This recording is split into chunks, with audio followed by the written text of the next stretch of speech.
Coaches, we're going to go ahead and take a look today with AI and how AI can help you streamline your coaching. And by streamline, we mean just make it a little bit easier, take a little bit more off your shoulders, maybe make your overall coaching workload less.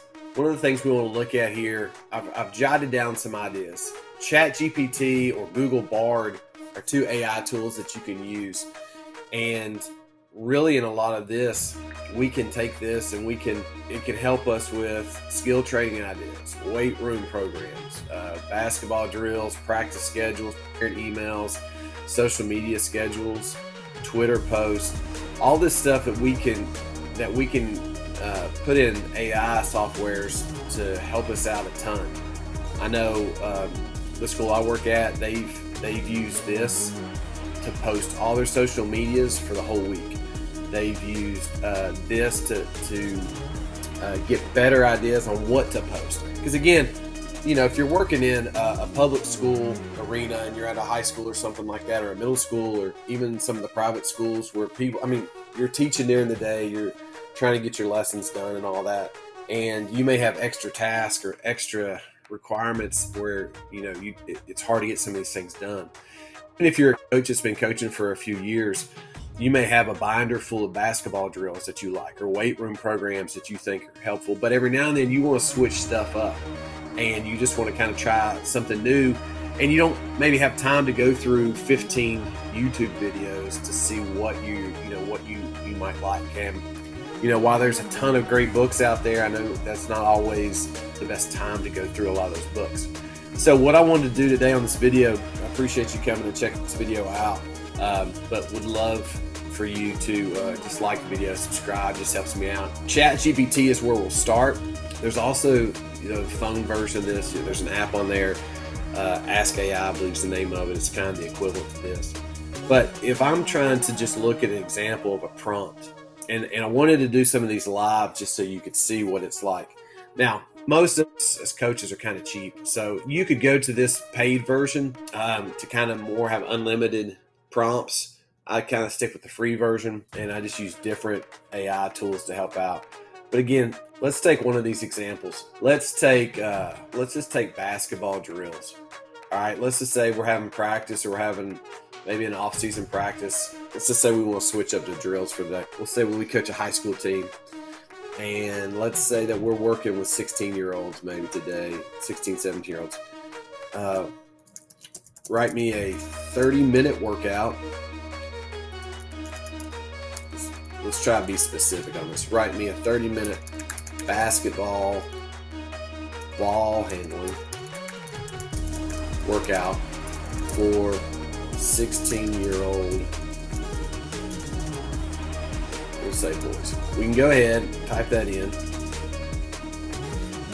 and it'll start telling us, here's the warm-up, here's the drills, 15 minutes for stationary dribbling, figure eight, speed dribbling, change of direction, defender challenge, then a 10-minute agility.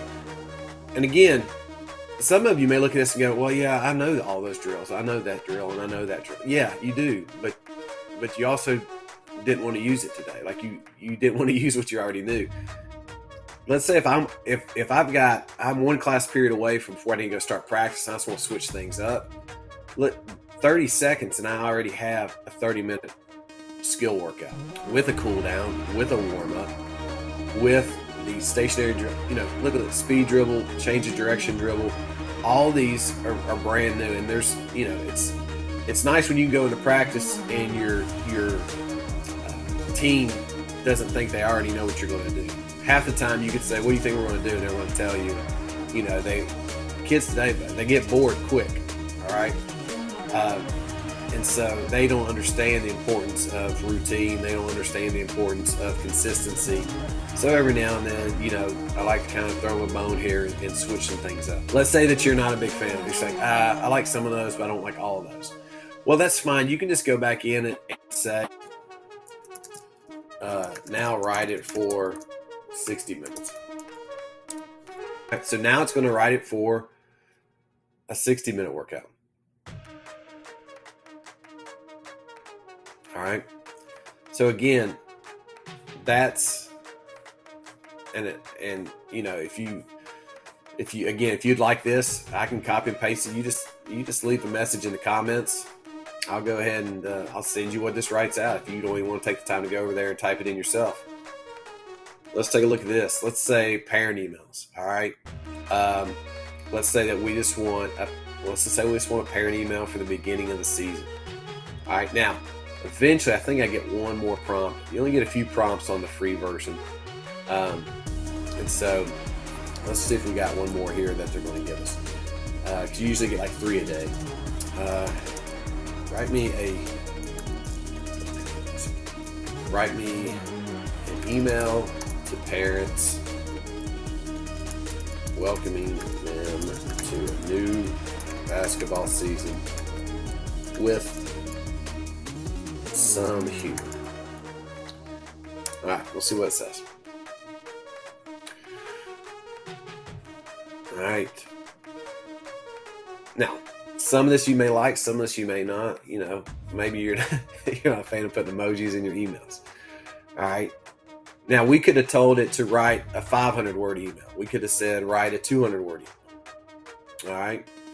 And, you know, you could have said write it in a negative tone, write it in a positive tone.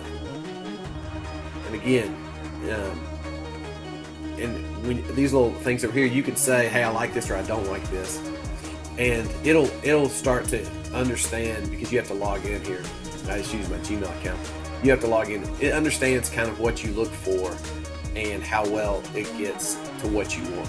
So it really does start to understand what you're looking, the kind of stuff you're looking for. You know, let's all take a moment to appreciate the fact our kids' shoes are about to make that squeaky sound that makes it, that's music to our ears. A symphony of sneakers echoing. You know, some of that might be like, listen, I don't need that sentence in there. That's a little overkill. Or you may read it up and say another round of high fives, layups, and maybe even the occasional accidental behind the back pass.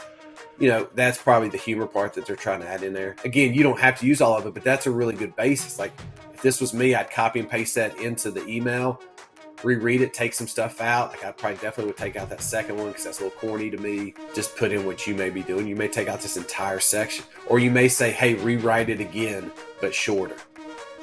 All right. So all I'm trying to show you is this thing right here in about 2 or 3 minutes. It's given us, 2 workouts, a parent email, and you know, we did all that. We could have done all that standing in the hallway on a laptop doing hall duty. All right, so we have all that. Now, another one I want to show you. I kind of try to cheat the system a little bit. I may use this for 3 or 4 prompts. I may go to my phone and use the app, because that'll give me another 3. And there's a couple of those. Again, give the video a like, and I'll try to put down in the comments. Now, Google has their version of ChatGPT, which is Bard. Awesome name, Bard. You know, let's try, and I'll be honest, I don't use this one as much. Let's go with let's try a good weight room program. Let's try this one. Give me a 45-minute weight room program. We'll say routine.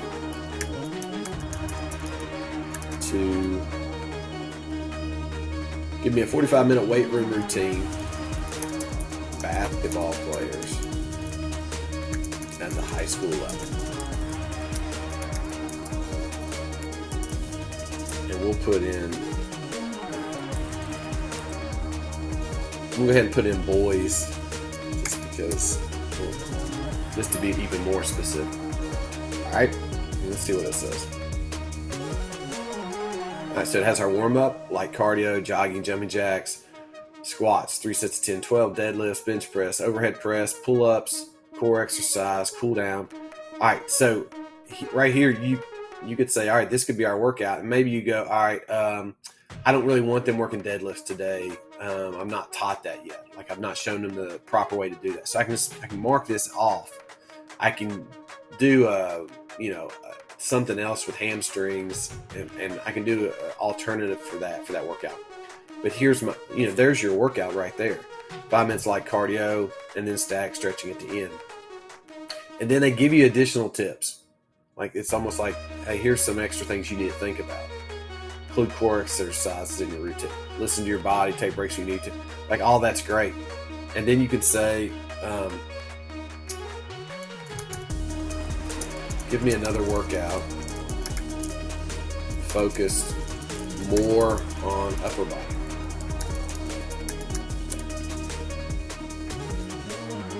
All right, here we go. Push-ups, pull-ups, dumbbell rows, overhead. Again, in the matter of what, this video has been maybe 5-10 minutes, we have come up with 2 different types of workouts, 2 different skills training. We've come up with a parent email. And so coaches, again, use this technology to help you take some stuff off your shoulders. And again, it lets you copy all of this. Like right here, if I wanted to take this, I could hit the copy. I could come over here to a Google Doc, and I could literally just post it in there and print it off, take it to practice. I'm done. All right. So again, I'll keep this video kind of short, but I just want to show you that these are all the things that you can do. Now, what I'm going to do is everything we just did today, I'm going to put in this Google Doc right here. In the comments, if you want this, I'll give you this whole thing. I'll just send this to you. I mean, again, it'll save you some time. I'll send you this whole thing. Use it how you want to. If you want to go type your own, which I suggest, go type your own and focus what you want, that's fine. But if you want this and you're like, hey, video's great, I'll just take what he just did and run with it. Sure, leave me a comment down below that says, hey, coach, can I have the Google Doc? And we'll get for you. Leave your email and I'll just share it to you. Share the Google Doc for you. All right, guys. Hope that has helped. Thanks for checking out the video, and we will talk to you later.